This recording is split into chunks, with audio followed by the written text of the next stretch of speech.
Assalamualaikum warahmatullahi wabarakatuh. Bersama Ustazah Syuhada, kita akan belajar Bahasa Melayu tahun 1. Minggu ini kita akan belajar melafazkan pantun. Objektif kita, murid berupaya melafazkan pantun dengan sebutan dan intonasi yang betul. Kita akan menggunakan buku teks dan juga buku aktiviti. Buku teks muka surat 34, buku aktiviti muka surat 38 dan 39. Pantun 4 kerat. Apa itu pantun 4 kerat? Ini adalah contoh pantun 4 kerat yang Ustazah tulis dekat bawah ni, nampak tak? Okey. Pantun 4 kerat perlu dibaca mengikut nada yang betul. Macam mana nada yang betul? Okey, dengar Ustazah baca. Tuai padi antara masak, esok jangan layu-layuan. Intai kami antara nampak, esok jangan rindu-rinduan. Okey, seterusnya, baris yang berselang mempunyai suku kata hujung yang sama. Baris yang berselang. Nampak tak Ustazah buat warna merah, biru ni? Suku kata terakhir, hujung sekali. Dia mesti berselang-seli. Merah sama dengan merah, iaitu baris pertama dan baris ketiga. Baris kedua sama dengan baris keempat. Okey? Pantun 4 kerat mempunyai 4 baris, iaitu 2 pembayang, 2 maksud. 2 baris di atas ialah pembayang. Dia macam bayang-bayang, dia tak ada maksud apa-apa pun. Lepas tu, 2 di bawah adalah maksud. Contohnya macam dalam pantun ni, maksud dia intai kami antara nampak, esok jangan rindu-rinduan. Dia kata intai kami antara nampak.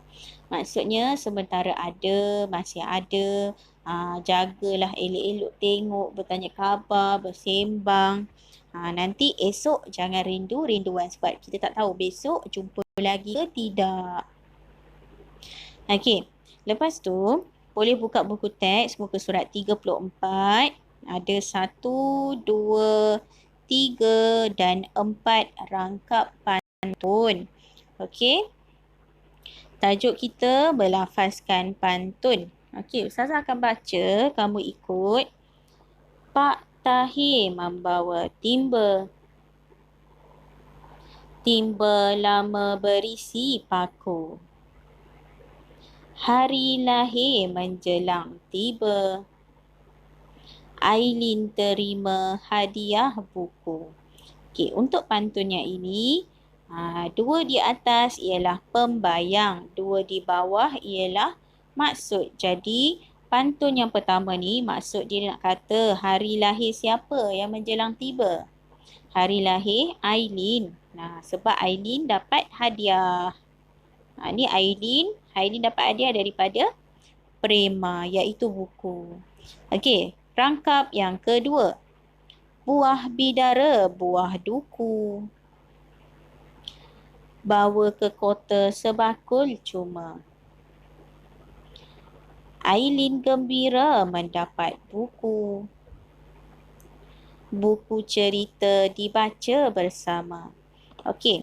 So, dekat rangkap yang kedua ni, 2 di atas pembayang, 2 di bawah maksud. Okey, maksud untuk pantun seterusnya ialah Ailin gembira mendapat buku. Buku cerita dibaca bersama. Dia baca dengan siapa? Dengan Prema. Ailin baca buku dengan Prema. Okey, lepas tu Ustazah nak tunjuk, nampak tak ada warna merah, biru, merah, biru, merah, biru, merah, biru ni? Ini adalah suku kata terakhir. Dan suku kata terakhir mestilah sama. Sama macam mana? Dia sama berselang-seli. Baris pertama sama dengan baris ketiga. Baris kedua sama dengan baris keempat. Rangkap kedua pun sama. Baris pertama KUku. Baris ketiga pun KUku. Baris kedua MA baris keempat pun MA Dia mesti selang-seli, merah biru merah biru. Okey, kita tengok rangkap yang ketiga. Anak Pak Dolah menanam ciku. Menanam ciku dan juga kuini. Rajin-rajinlah membaca buku. Membaca buku amalan murni. Maksud pantun ni, maksud dia yang dua bawah ya. Dia suruh rajin membaca buku. Sebab membaca buku ni amalan murni, amalan yang baik. Okey, lepas tu dia punya hujung dia sama. Yang pertama dengan yang ketiga, yang kedua dengan yang keempat. Ni, N-I-N-I. Keyuku, keyuku. Okey, yang terakhir. Terbang kenari non di sana. Mencari makan tiada berteman. Buku memberi ilmu berguna. Menjadi rujukan sepanjang zaman. Nada kamu tu kena betul. Okey. Lepas tu maksud pantun yang terakhir ni dia kata buku memberi ilmu berguna. Maksudnya bila kita baca buku, kita akan dapat ilmu yang bermanfaat untuk kita. Lepas tu boleh menjadi rujukan sepanjang zaman. Daripada zaman dulu sampailah zaman sekarang, kita menggunakan buku sebagai rujukan kita.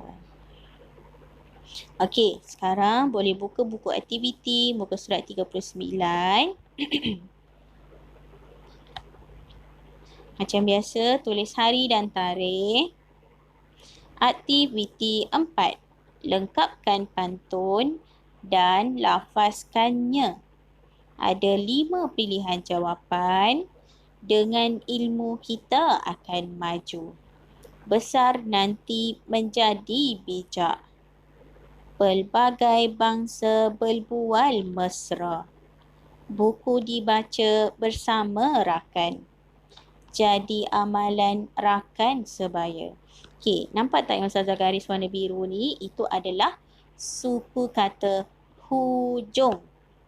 Iaitu yang pertama J-U, ju. J-A-K, ja.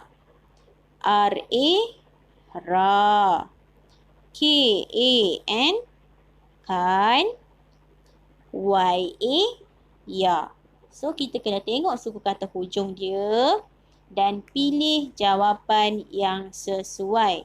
Kita nak tengok suku kata hujung yang mana? Kita tengoklah. Baris pertama sama dengan baris ketiga. Baris kedua sama dengan baris yang keempat. So, kita tengok baris yang kedua untuk cari jawapan di baris keempat tu. Okey, kita tengok rangkap yang pertama dulu. Pergi ke pekan membeli duku. Enaknya rasa dimakan segera. Bertemu rakan di pesta buku. Okey, apakah jawapan dia? Kita tengok rangkap yang kedua tadi. Hujung dia R-A. R-A, ra. So, jawapan dia ialah yang mana satu? Ju, jak, ra. Yang ketiga. Pelbagai bangsa berbual mesra. Okey, so kita tulis jawapan dia.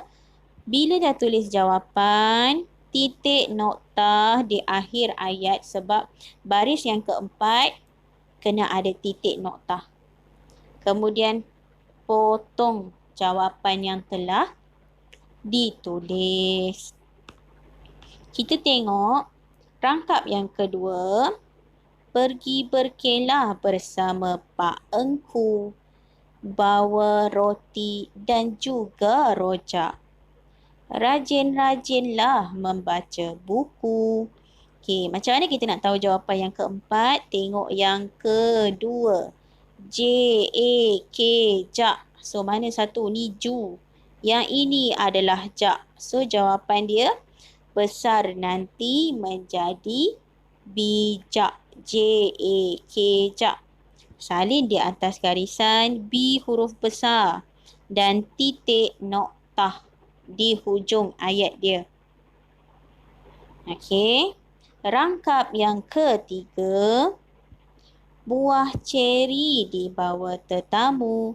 Mereka dijamu roti dan keju. Buku memberi pelbagai ilmu. Dengan ilmu kita akan maju. Okey, kita tengok hujung baris yang kedua, J-U-Ju. Ini yang pertama ni. Dengan ilmu kita akan maju. Sama dengan yang keempat. Jawapan dia, dengan ilmu kita akan maju. Huruf besar dengan di dan juga titik noktah di hujung ayat. Okey. Kemudian yang terakhir. Indah cuaca di tengah pekan. Terang bulan, terang cahaya. Ada 2 tempat kosong kan? So kita kena cari. Ada 2 lagi pilihan. Okey, kita tengok yang pertama sama dengan yang ketiga, kedua sama dengan keempat. Tempat kosong yang ketiga, barisan yang ketiga, K-A-N kan. Ya, yang ini. Buku dibaca bersama rakan. K-A-N kan, K-A-N kan. Lepas tu yang kedua, terang bulan, terang cahaya. Jadi amalan rakan sebaya. Tengok suku kata hujung. Lepas tu tulis semula jawapan dia dan potong jawapan yang telah ditulis. Tulis elok atas garisan titik noktah. Okey. Boleh siapkan muka surat 39 ni. Kemudian boleh belajar ulang lafazkan pantun tu. Okey. Sekarang kita nak sambung latihan kita minggu lepas iaitu membina ayat. Kita tak sempat nak siapkan. So minggu ni Ustazah nak sambung muka surat 38. Okey, macam mana kita nak membina ayat berdasarkan gambar. Dekat dalam gambar tu, dia mesti ada orang. So, orang tu siapa? Kita boleh bagi nama. Ali, Abu, Aminah, Kina, Kristina. Boleh bagi nama dekat orang tu. Kemudian, apa yang orang tu tengah buat? Ali sedang berlari. Abu sedang bermain. Aminah sedang membaca. Kita boleh buat ayat dia. Sambung ayat dia. Lepas tu yang ketiga, di mana tempat tersebut? Contohnya, Ali bermain di padang. Abu berlari di belakang rumah. Aminah membaca buku di perpustakaan. Ikut gambar tu. Gambar tu dia tunjuk apa? Okey, dia boleh sama ada nombor 1 dengan nombor 2 saja. Kalau nak panjang lagi, tambah nombor 3. Contohnya, macam muka surat 38 ni, aktiviti 3. Bina ayat berdasarkan frasa. Okey, so berdasarkan frasa, Omar dan rakan-rakannya melawat hari terbuka kelab buku sahabatku di bandar. Pelbagai aktiviti dijalankan di situ. Okey. Dia kata Omar dengan rakan-rakan dia melawat hari terbuka kelab buku. Kalau kelab buku mestilah ada buku, betul? Okey. Lepas tu dekat sini setiap gambar tu ada frasa dia. Kita kena gunakan frasa tu dekat dalam ayat kita. Selain daripada yang Ustazah ajar tadi, siapa, buat apa, di mana kan? So, yang pertama, frasa dia ialah berbual mesra. Siapa yang berbual mesra? Kat dalam ayat ni dia kata, Ibu Omar berbual mesra dengan Ibu Salma. Itulah ayat dia. Titik. Kemudian, gambar yang kedua, Prema dengan siapa ni? Prema dan ayahnya. Dia buat apa tu? Membaca buku boleh, membeli buku boleh, memilih buku boleh. Di mana? Di pameran buku. Ya. So, jawapan dia ialah Prema dan ayahnya memilih buku di pameran buku. Titik noktah. Kemudian, okey, Gambar yang ketiga, dia punya frasa pertandingan bercerita. Siapa yang masuk pertandingan bercerita ni? Ada seorang budak ni. Budak lelaki ke perempuan? Lelaki. Bagilah nama dekat dia. Halim. Halim buat apa? Mengambil bahagian dalam pertandingan bercerita. Okey. Gambar yang keempat, ada doktor, lepas tu ada orang kena check kan. Frasa dia ialah pemeriksaan doktor. Siapa yang datang pemeriksaan doktor ni? Boleh buat siapa-siapa. Encik Raju ke? Siapa lagi? Boleh buat nama lelaki lah. Jangan buat nama perempuan sebab gambar ni lelaki. Okey, macam Ustazah buat pengunjung. Boleh mendapatkan pemeriksaan doktor. Di mana? Di situ. Dekat pameran tu dia ada sediakan. Hari terbuka tu dia ada sediakan tempat pemeriksaan. Okey, dan yang terakhir, dekat gambar ni ada berapa orang budak? Ada 2 orang budak. Boleh bagi nama dekat budak ni. Ali dan Abu. Abu dan Aiman. Aiman dan Naim. Tapi nama lelaki lah. Diorang buat apa kat situ? Diorang membeli alat tulis. Sebab frasa dia kata membeli alat tulis. Dekat mana beli alat tulis? Di pameran buku. Okey, ayat Ustazah ialah Arif dan Rizal membeli alat tulis yang dijual di pameran buku. Itu ayat Ustazah. Okey, kamu boleh salin ayat Ustazah sama ataupun kamu nak cuba ayat sendiri pun boleh, tak ada masalah. Okey. So, Ustazah harap kamu semua dapat menyiapkan tugasan yang diberi dan hantar kepada Ustazah untuk disemak. Sekian, terima kasih.